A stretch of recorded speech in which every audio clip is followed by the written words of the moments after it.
Hi there, my little demons and divas. It is I, Isa, aka the Demon Diva. Go follow me on all my social media, Twitter and Instagram at NYC Demon Diva. All my social media in the description below. Also, super special thanks to Popl, the sponsors of this video. You guys know I already told you a lot about Popl. The link is in the description below for a 20% off discount. It's like a business card on the go. But today, I would like to say that I have not been kidnapped. I am doing okay. I am drinking water, but I promise that I'm okay. I'm gonna tell you what happened, okay? I watch AEW. I know. But hear me out, okay? Hear me out. I should get like a one or something that I can like wave when I'm doing real talk videos. Which I don't even know how this series got started, but here we are. So I was sitting here, and as you guys know, I think I share with you guys in my streams and all that. I am a huge reality TV fan, so my brain is never programmed to watch wrestling on Wednesdays because I love Survivor. And Survivor always airs on Wednesday. And then I like Big Brother and The Amazing Race. And there's so many shows. The Challenge. There's so many shows that I watch that air on Wednesdays that I never watch wrestling. And I always DVR it. But the problem is that you scroll through Twitter, you kind of know what happened. So I never really go back to watch it. So I'm one of those people that DVRs to delete. Delete. Oh, one of my favorite parts of tonight was Matt Hardy. But I'll get to that. So I was super excited for Big Brother 22. The All-Star season is still happening. I didn't think we were going to get Big Brother. We're not getting Survivor in the fall. So, and I got a text message from Drew from the SNE network, which if you guys haven't checked me out, I do a couple of shows over there on the SNE network. I've been sharing the link on the community tabs here on my channel, but I'll make sure that I link some of the shows that I've done over there. Check them out and subscribe. Really good work on the network and a lot of sports coverage. And he asked me if I wanted to join them for AEW. And I was like, Drew, you know I don't watch AEW, you silly. But then I was like, you know what? Fuck it. I've been bitching about wrestling. I've been bitching about being a little unhappy with it. So why not? Why not?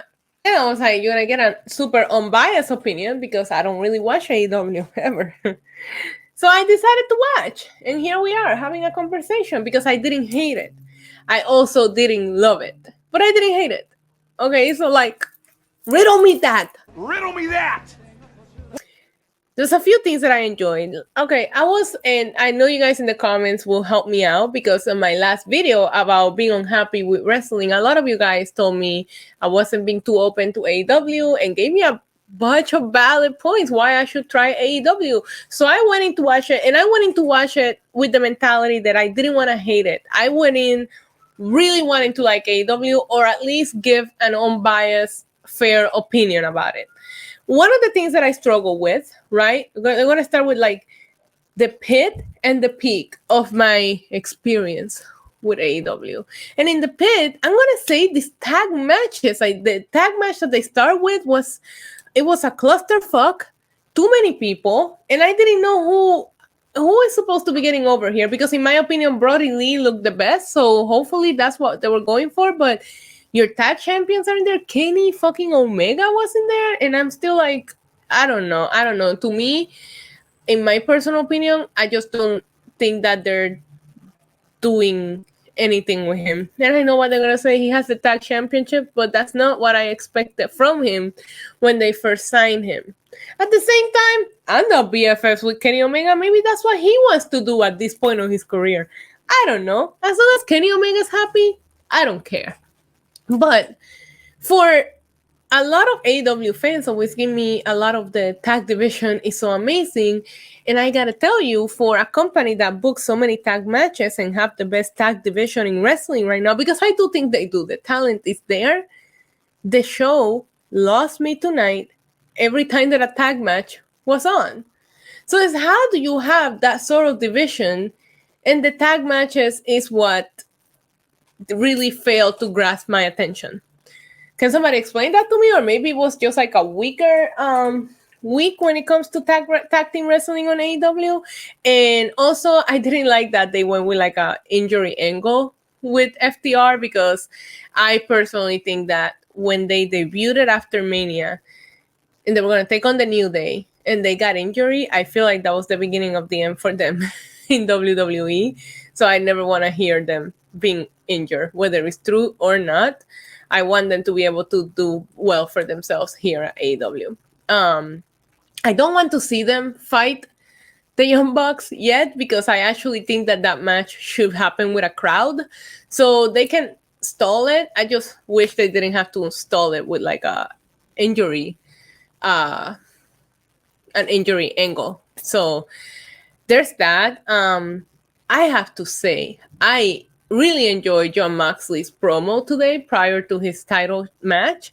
The way he just sit down and like quietly and calmly spoke to the camera. There's just something about a person that, you know, is like all out there and crazy, and like he's always screaming. And there's always about people that are like that when they just quietly look at the camera in like that serious, intense manner and just speak to you so calmly, but what they're saying is so intense, but they're just saying it so calmly. I find those to be the most like efficient promos, and I really, really, really liked his promo.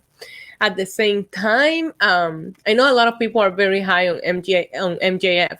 I keep calling him MJF, and I didn't like the campaign segment.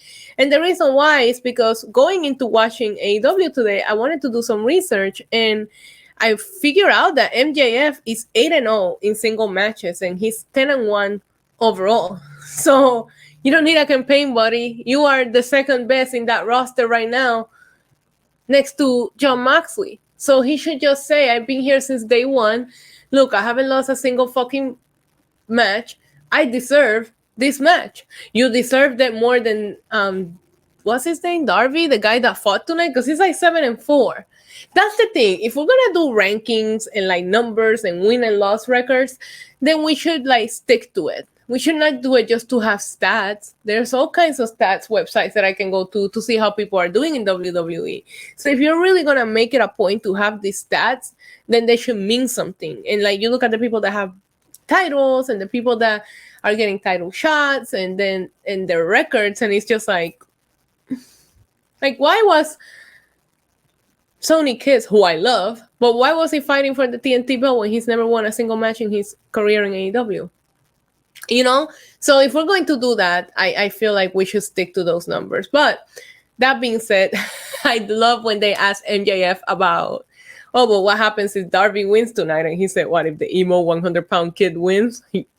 Yeah, of course he would love that. I love that. That was really good heel work, in my opinion, because it's like, yeah, the only person doing better numbers and records wise than him is Moxley. So if he can get away with winning the title without having to go through Moxley, fuck yeah. So of course he's a smart heel, and I love that. So another positive peak. I'm not gonna say up or down because that's a gimmick infringement, and I love Simon Miller. So don't come for me, Simon Miller. Let's up those AEW downs. But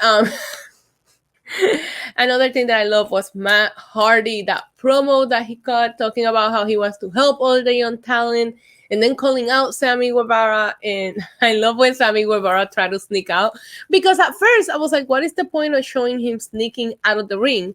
They should have done the shocking factor. But then you realize that Matt Hardy already knew that he was coming, so it got so much better. Matt Hardy got busted. Like, they were like fucking each other up. So I like that a lot, and I would assume that some version of Matt Hardy needs to get some retribution, and I hope it's my favorite Matt Hardy version, which is the broken Matt Hardy. But Matt Hardy has such a presence, and his words are so powerful that, like, when he's cutting these promos, like, he always managed to grasp my attention. The debate just made me realize how much I miss Jericho, how Chris Jericho would always be one of the greatest of all time ever to ever do it.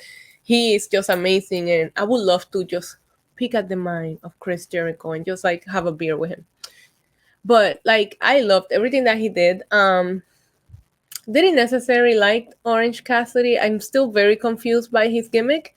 And when he spoke, he just like went on to talk like about like what, global warming or some shit like that.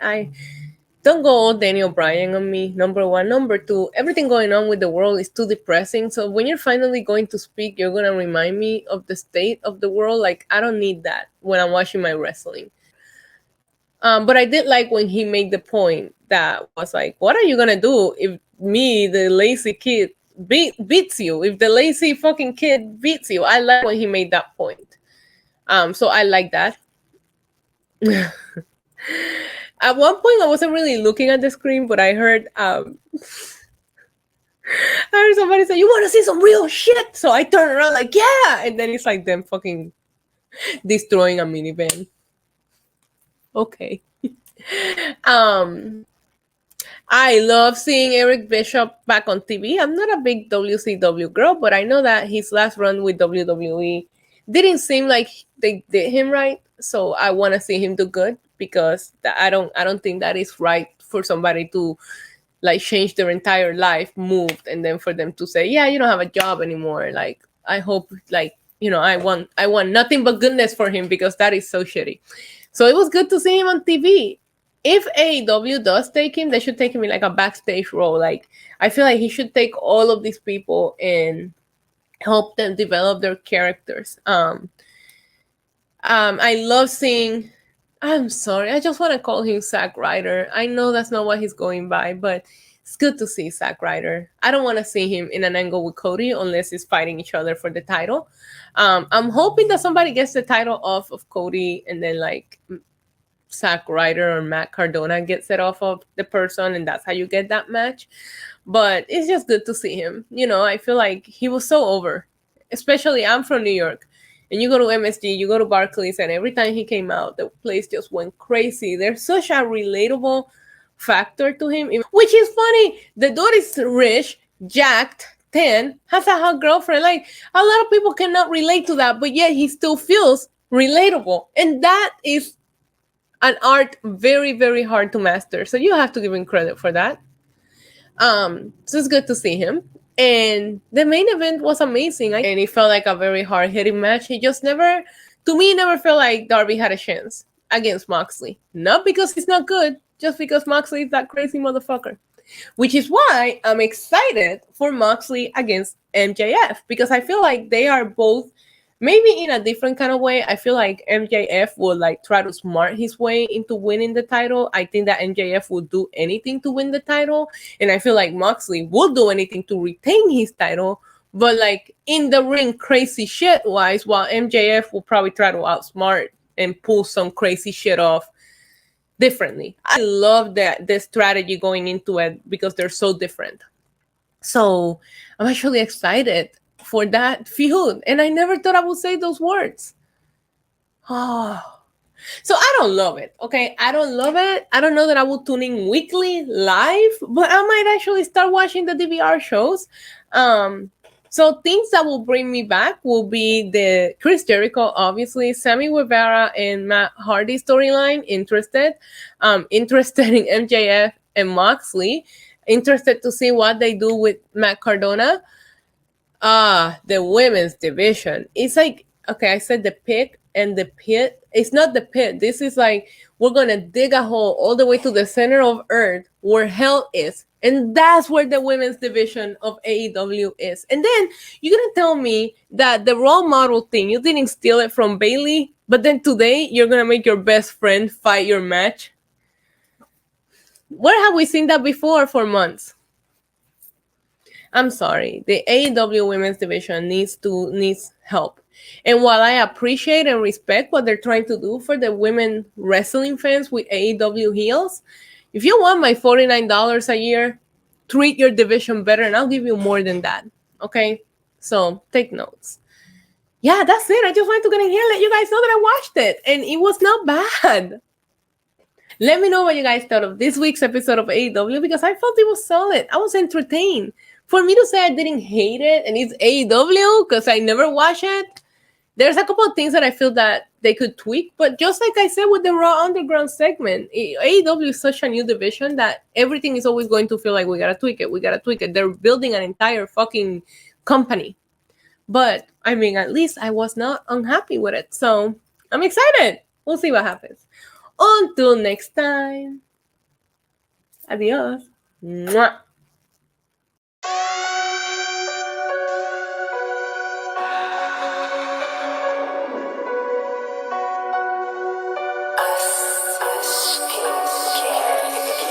Yeah, demon diva, quite the screamer.